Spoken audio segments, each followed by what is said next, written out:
Welcome back, Bob the Vape Computer Guy. Today we're taking a look at a monster RDA. This is by Owen and Cthulhu mods. This is the ZATHOG RDA. Alright, so this was sent in by Cthulhu for the purposes of this review. This is the ZATHOG, a project between Owen Morten and Cthulhu mods. Let's dive down table, take a look at it, give you the specs, and tell you what I think about it. Alright, so today we're taking a look at a new RDA from Owen. You can see Vaping with Owen and Cthulhu. Thanks to Cthulhu for sending this in for the purposes of this review. This is the ZATHOG RDA. ZATHOG? ZATHOG? ZATHOG? Either way, let's just open her up. So, comes in this metal screw top can. Alright, RDA must be in there, so let's take a look what else we got first. We got a manual. Gives you an idea on how to build, and they're showing a round wire build in there with a lot of cotton stuffed along the side. Alright, showing it here. They're giving you nice examples, how to place your coils. I think that's good. They're giving you information so you build it right. Looks like we got another deck piece on there. We'll take a look at what that's for afterwards.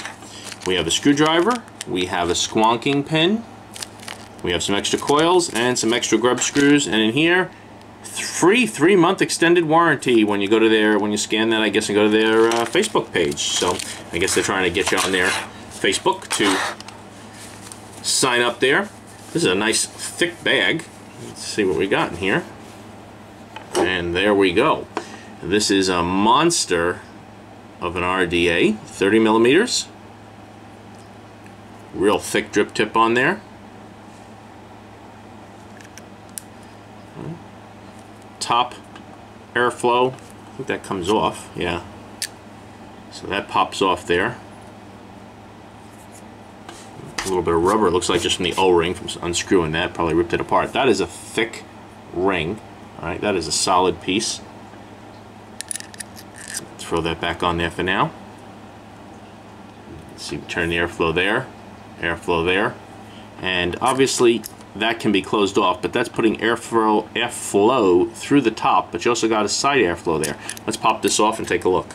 So just throwing it on an atomizer on a mod in order to get that top off. And there we go. That is a monster deck there. So, screws are in the side here. Alright. Looks like flathead screws in there. A couple of flathead screws on both sides. Alright, so your coils are going to go down into those slots, and your screw heads are going to be on the side here. And then, let's figure out what they're doing with this thing. So you got airflow on the side, it's going to line up with that. So when that's in there, alright, we put that back in like that, that's going to line up with there. And I guess you can turn that a little bit and cut off that airflow. But then you also have airflow coming through the top. Interesting, huh? This airflow here is going to go through the top and come kind of down through those slots in there. So that's certainly different. That's going to put airflow coming down from the top. You got side airflow here. Then you got airflow, top airflow that's going to come down through there. You're going to have, your coil is going to be right here, 2 coils, okay? Airflow is going to come here and hit the coil on the side and then come back up. But then this airflow is going to have to come down from the top of it, curl across the top here, and then come back up through the center. Alright? You can see that. It's going to come out of there, it's going to hit your coil, and then go back up through here. So, if Owen has calculated this all properly, you got to see how that airflow is going to work, but you're going to have air coming this way on your coil, around your coil and up, and you're going to have airflow coming down, grabbing the top, which you got to remember when you're vaporizing your juice, that's going to be mostly coming up. It's going to come down, hit that, and then come back up through the center here. So you have air this way, around your coil, and through the top, and you have air coming down, grabbing what's at the top of your coil, and then going back up. Alright? Take a look at the bottom of that. Pretty good protruding pin. That's a monster of a deck in there. We're going to get some coils, and I'm going to build this, and we'll show you the build as we put it on it. so I have this on the Vsigo K3. Looks like it'll fit pretty good. Maybe a slight overhang when you put the top cap on here. Got to decide what coils to put in this thing. I'm going to use some of these Tofu Nichrome 80 0.62 ohm coils, just to get the resistance range we want. I want. You can't want it because you're not here. Alright, those are the coils we're going to throw in there. Now you can't, let's see, you can see in there.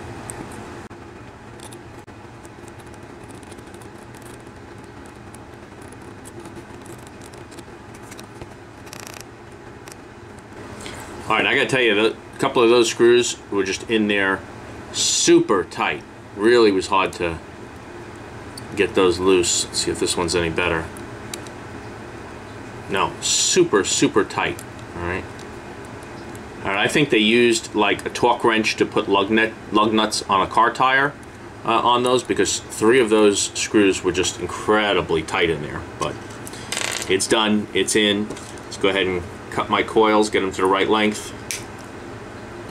Place the first coil in here. According to the picture, they're kind of trying to show it kind of low. Let's go ahead and tighten it, and we'll take a look at placement. So that's in there. Now it's pretty much centered. Again, you can move left or right, but in terms of height. But we're going to match their recommendations, and you can see their recommendation here.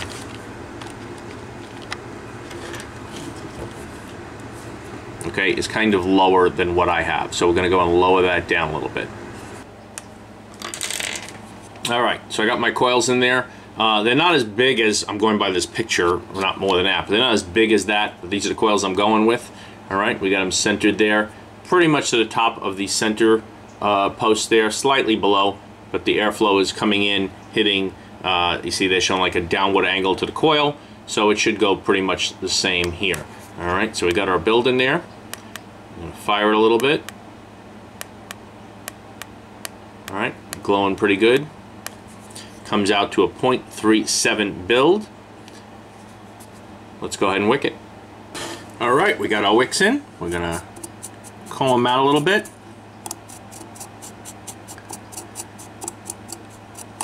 Combing them out will help the juice wick up better.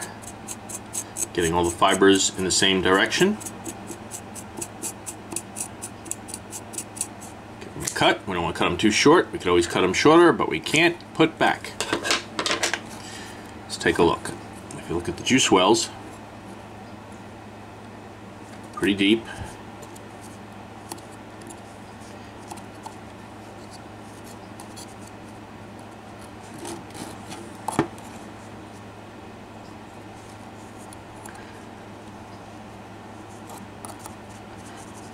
With a lot of wicking in there. So, dripping should hit right on this center point and fall down to both sides and roll right into the juice wells on the sides there. So we're all wicked up, ready to go. Throw the top cap back on there. Make sure your airflow is lined up with those sides. And you can see it looks pretty good here on the Vsigo K3. Not too bad. Okay, so I did also want to show you the use of the squonking pin on here. Alright, so let's go ahead and pull that pin out. Screwdriver out that came with it. Dump all the contents of the bag out. Get that squonking pin out of there. Extremely, extremely tight in here. I'm not even going to be able to get this out with this screwdriver.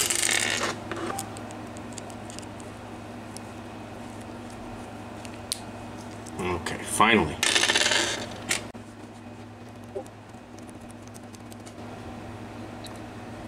Alright, so there's our standard pin and squonking pin. A little juice in there. Let's clean that out. Moving this deck portion here, let's take this out.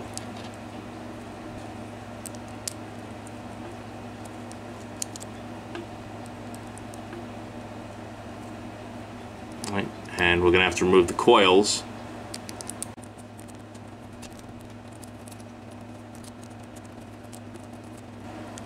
Let's go ahead and take those coils out.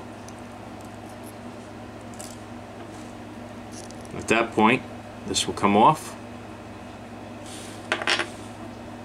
And here's your replacement separator. Just so you see, you do have an extra one. I just wanted to show you all of that. And I wanted to take it out because I wanted to show you a little more carefully here. When you put the squonking pin in, see that track along the bottom there?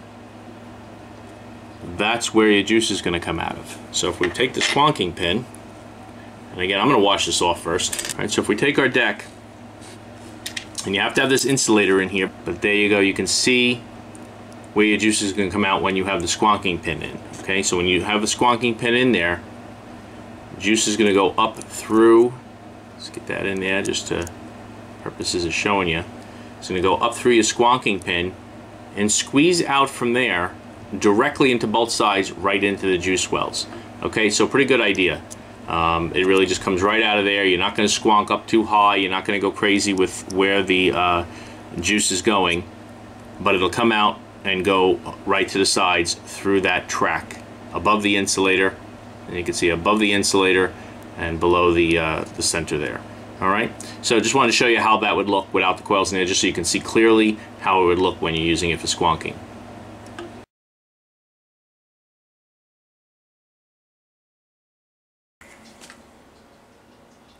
All right, well, it's a monster, obviously. I got it on this VSigo K3, and fits pretty good on there, works pretty good on there, no complaints about that. You saw the specs there, but they're saying on their site, a project between Vaping with Owen, I guess, and Cthulhu mods, adjustable 45-degree side airflow and top airflow, efficient, independent, U-shaped airflow channel. The U-shaped design is based on Morten Owen's airflow analysis. It's squonk friendly. At that size, you could probably put about 6 mils of juice in there. Flavor monster for high power vaping, compatible with 810 drip tips. Recommended power 100 to 250 watts. That bugs me a little bit. 30 millimeter diameter by 1.18 inch by 40 millimeters or 1.58 inches in height. So, pros. This thing is a monster, all right? It's a 30 mil. There's not a lot of them out there. One of my first drippers was a 30 millimeter dripper. I don't even remember the name of it, but it was a 3-post. It could handle 3 coils of round wire build. I've tried a few different builds in here. I went back to the original one that I had in there because I was getting the best flavor on that. And well, let's talk about airflow. I'm not even going to talk about aesthetics. That's up to you if you want something this big, if you want something like this. With airflow, I like having all the air open. If I close off just the bottom and leave the top airflow on, it's okay, a little restrictive for my taste. If I close the bottom, if I open the bottom and leave and close off that top ring, definitely too restrictive for me. So I'm finding I like them both all the way open most of the time.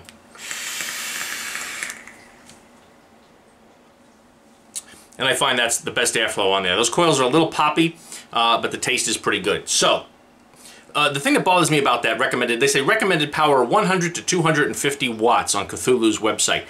I don't know how you could say that because it depends on the coils and the resistance. So, you know, I guess they're trying to tell you build for something in the 100 plus watt range. I'm vaping this right now with that 0.36 ohm build in there at 85 watts. And that seems to be the sweet spot for this build. If I go up to, let's bring this up to 110 watts.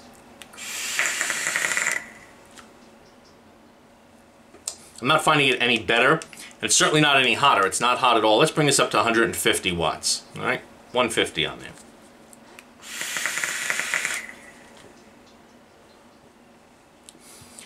I think I'm losing a little bit of flavor, maybe because I'm using a sweet juice, but I'm losing a little bit of flavor, but it's not hot. The vape is not hot at all. Even at 150 watts, the vape is not hot. Let's go up, this model only goes to 150 watts, so 150 is all we're going today.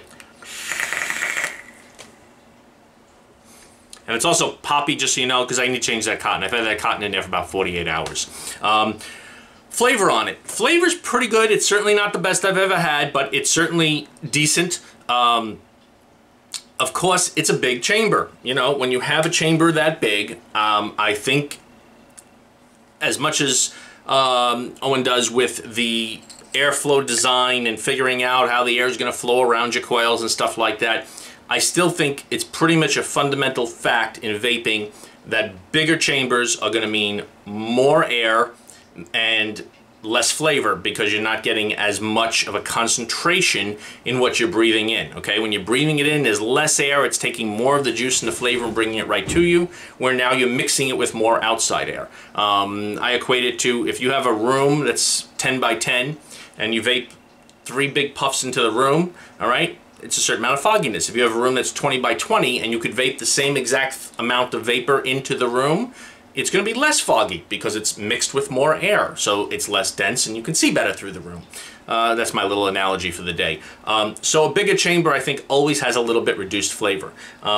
If there was a way of making this whole thing a little smaller and having those, and just using coils like I'm using in here, 2.5 millimeter coils, and not going crazy in coil size, I think this would be even a lot better. But it's a big deck, it's a big device. There's nothing bad about it. Everything about it's been working good. Obviously, with that top and side kind of airflow, you're not going to get any leaking. It is a monster of a tank, of an RDA, all right? It's vaping good. It's working fine. I just think, for my personal taste, if it was smaller, we'd probably get better flavor out of it. I just like a little bit more concentration of the flavor so that I'm not getting it mixed with as much airflow. But if you're looking for something big, you're looking for something that you can drip on and not have any problems with, you're looking for something to go on some big hunkin' mod, like a 4-battery mod that you have, and you don't care about trying to fit it on something smaller, and it fits pretty good on this dual 18650 device. I don't think that's bad at all. Then this may be for you. The drip tip that is on here is thick and good, and even vaping it at 150 watts, let's do a couple more vapes and see, but it's really not getting hot.